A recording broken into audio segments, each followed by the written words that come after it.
Pisar nga wala pa nakabaton ang Department of Interior and Local Government DILG Iloilo Province sang kopya sang Memorandum Circular 2026-006 sang Regional Memorandum. Obligadong pagsunod sa mga local officials sa mando sang DILG Central Office nga nagadumili sa pagbutang sa mga ngalan, litrato kag iban pa nga identifying marks sa mga proyekto nga ginapondohan sang gobyerno. Sa interview sang Bombo Radio kay Department of Interior and Local Government Iloilo Provincial Director Engineer Carmelo Orbista, iyagin pahayag nga hindi na kinahanglan hulaton pa ang Regional Memorandum antes mag-comply ang mga local officials sa bangod ang direktiba na gikan mismo sa Central Office kag nagamando sang immediate compliance.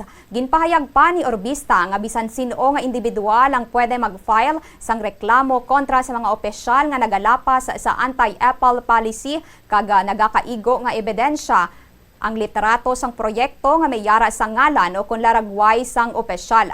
Gindugang niya nga ang pagsita sang Central Office nagakahulugan nga may mga naobserbahan na nga paglapas hindi lamang sa Iloilo kundi pati sa iban man nga probinsya. Ginapahanumduman ni Orbista nga madugay na nga ginapatuman ang anti-Apple policy halin pa ini sa panahon na sang napatay nga si DILG Secretary Jessie Robredo kag ginpahayag nga ang tanan nga proyekto sang DILG Iloilo nagasunod sa template sang Commission on Audit nga nagadumili sa pagbutang sa ngalan sang mga opisyal.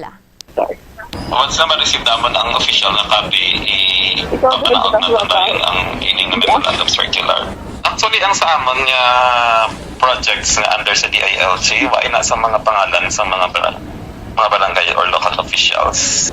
Wala naman ginaalaw, kay may template nga iyasang COA nga prescribed.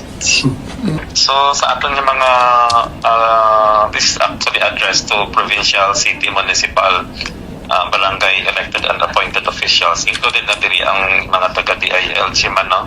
Mga attached agencies ng DILG, Bureau of Fire, BJMP, PNP na FOCOM, National Youth Commission, among others. So amo ni siya ang prohibition on the display and or a fixture of the name, image, and likeness of public officials.